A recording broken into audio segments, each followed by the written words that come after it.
আসসালামু আলাইকুম, নমস্কার, হাই ফ্রেন্ডস। তো আজকে আসছি আমি জয়গা পাহাড়ের উপরে, যেখানে আই লাভ ইউ জয়গা লেখাটা সেখানে আসছি। তো এইখান থেকে আমি একটু ভিডিও ভিডিও করতেছি।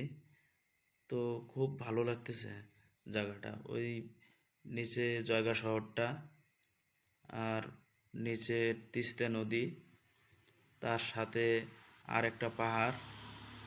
তো আমি আসছিলাম জয়গাতে এই কারণে, আমার একটা ব্যবসার কাজে আমি আসছিলাম।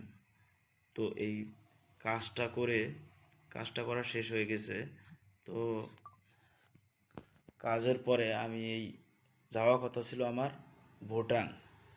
তো ভুটান এই কারণে আমি যেতে পারি নাই, কেননা আমার কাছে অরিজিনাল ভোটার আইডি আর আধার কার্ড ছিল না, যার কারণে আমি করতে পারিনি।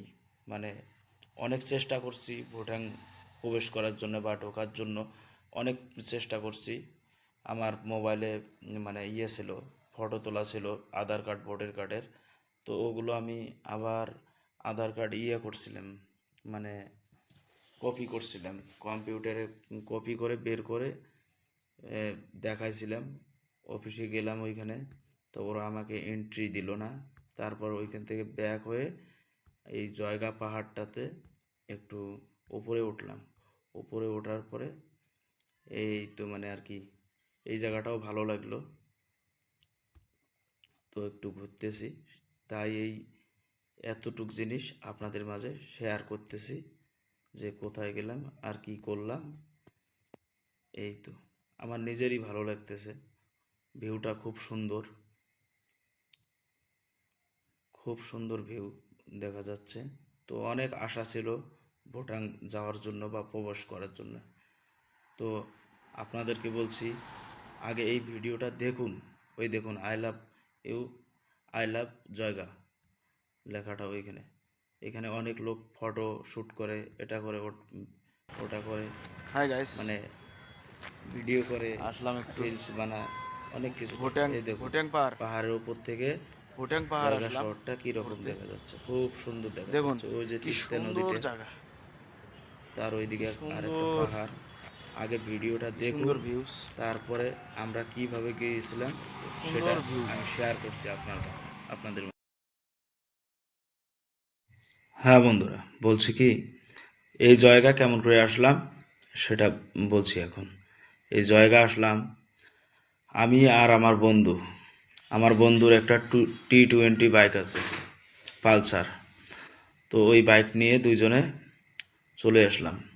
মানে যাবার সময় গেছিলাম আলিপুর দিয়ে, বক্সা হয়ে চলে গেছিলাম। আসার সময় আসলাম চিলাপাতা, ভয়ঙ্কর ডেঞ্জারাস ফরেস্টের ভেতর দিয়ে চলে আসলাম।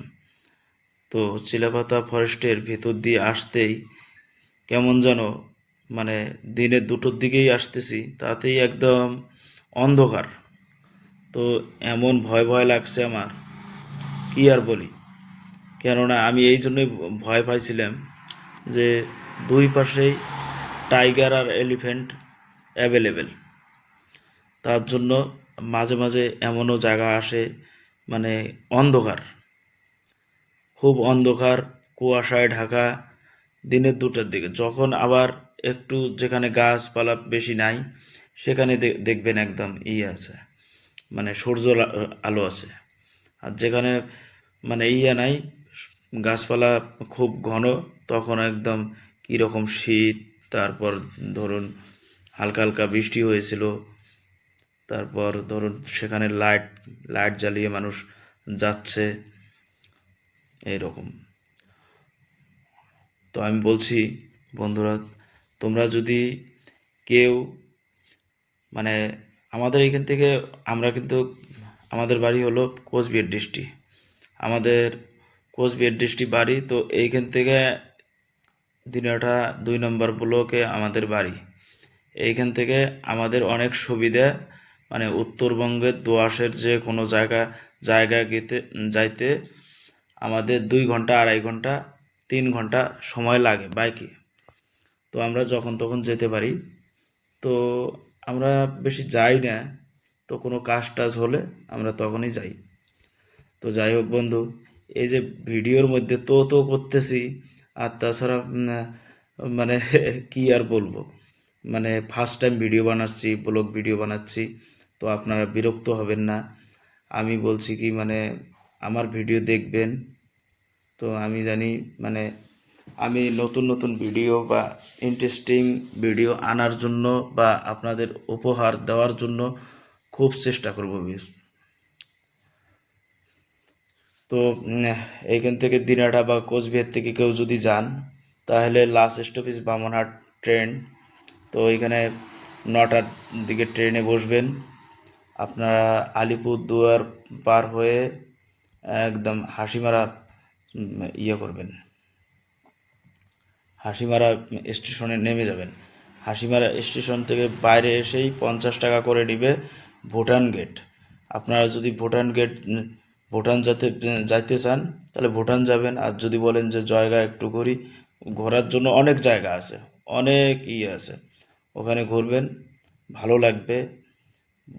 সারা বৎসর তো কাজকর্ম সবাই বিজি থাকি, তারপরেও আমরা মানুষ, সবাইকে আমার উচিত, আমার মনে হয় সবাইকে একটু বাইরে ঘোরাঘুরি করাও ভালো। তো যাই হোক বন্ধুরা, ভিডিও যদি ভালো লাগে, যদি ভালো মনে হয়, লাইক কমেন্ট শেয়ার সাবস্ক্রাইব করবেন। আশা করি ভালো ভালো ভিডিও যেন আপনাদেরকে উপহার দিতে পারি আমি, যা দেখে আপনাদের মন ভরে বা খুবই ইন্টারেস্টিং মজা আসে।